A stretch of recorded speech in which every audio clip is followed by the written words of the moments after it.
روزتون بخیر و پرفیض باشد کاربران گرامی آزادی ویدیو. امیدواریم در هر کجایی که هستید خوب و سلامتید و البته امروز با رادیو آزادی که پیوسته تلاش میکند شما را در جریان خبرهای تازه بگذارد.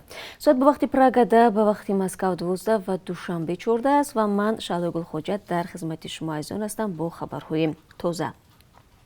وزارت نقلیات تاجیکستان میگوید سال گذشته بنابر پاندمیای فراگیر کووید 19 به مبلغ 300 میلیون سومونی کمتر بار و مسافر کشانده است.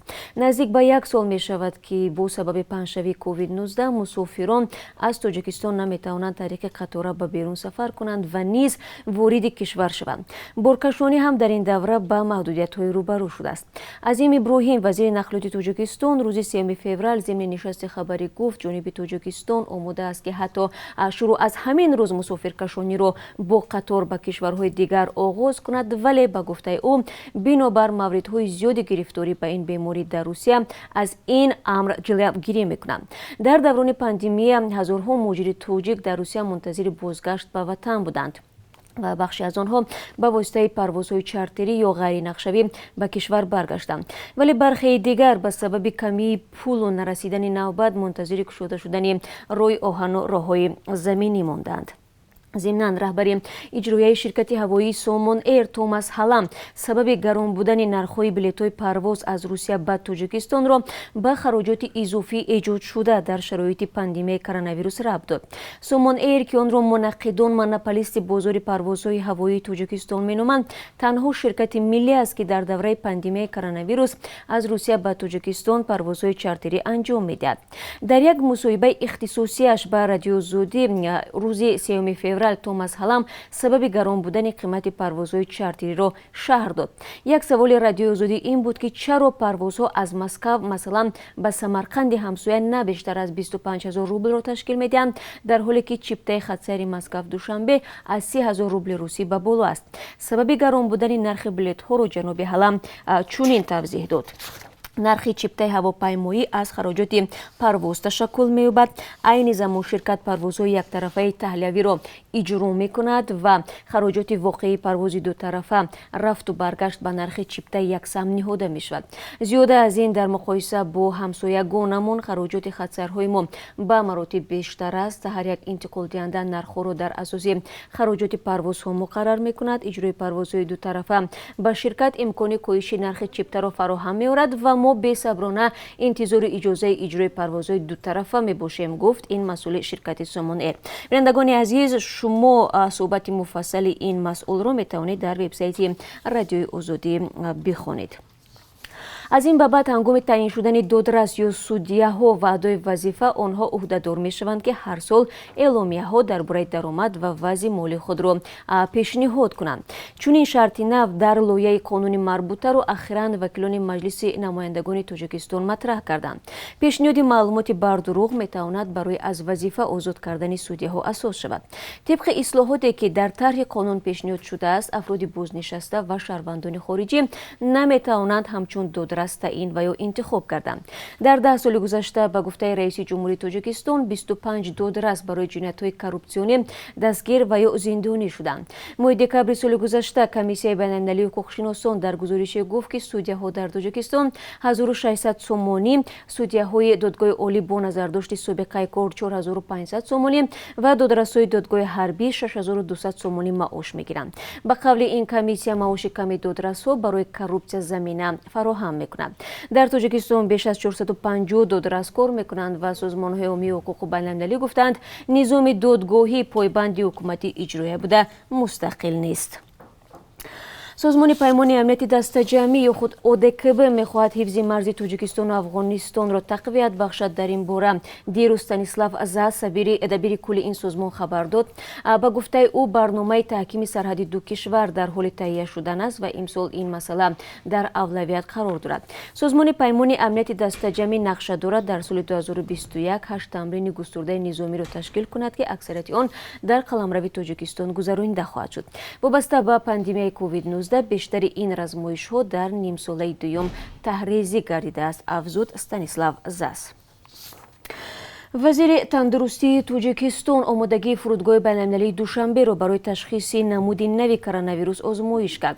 Бо ин ҳадаф дирӯз Ҷамолиддин Абдуллозода ба фурудгоҳ рафта аз нуқтаи ташхиси бемории COVID-19 ки ҳар мусофири аз хориҷа ворид шуда аз муоинаи тайбон мегузаранд дидан намуд.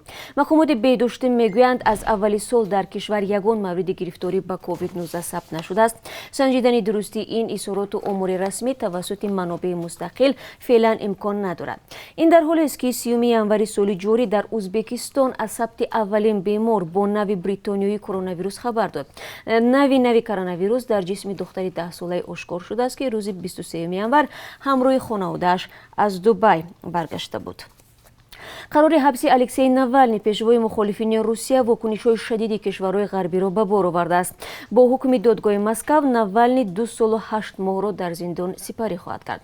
Навалний аз рӯи парвандаи соли 2014 бо иттиҳоми тақаллуби молӣ 3.5 сол шартан аз озодӣ маҳрум шуда буд. хадамоти зиндонҳои Русия иддао кард ки моҳҳои охир ҷои будубоши Навалнийро намедонист ва ба ин тартиб ӯ қоидаи адои зиндони шартиро риоя накард. додгоҳ рӯзи 2 феврал гуфт ҳабси шартии соли 2014-ро ба ҳабси воқеӣ табдил дод. коршиносон ишора мекунанд ки бо афзоиши мавҷи эътирозҳо дар Русия хушунати мақомоти ҳифзи қудратӣ низ афзоиш ёфтааст.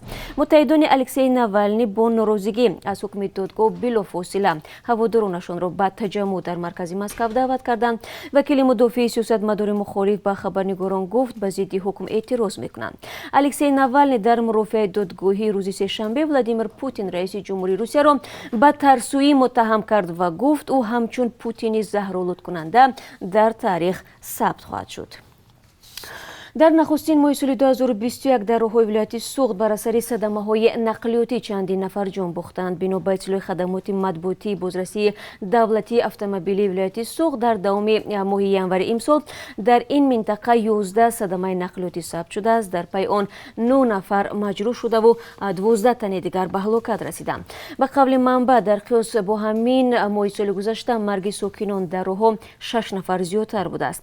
садамаҳои нақлиётӣ дар фасли зимистон дар роҳҳои Тоҷикистон ҳодисаи камназир нест. мақомоти умури дохилии Тоҷикистон мегӯянд аксар садамаҳои нақлиётӣ бо айби пиёдагардон, суръати баланди мошин, сабқат ва рӯёрӯйӣ рух медиҳад.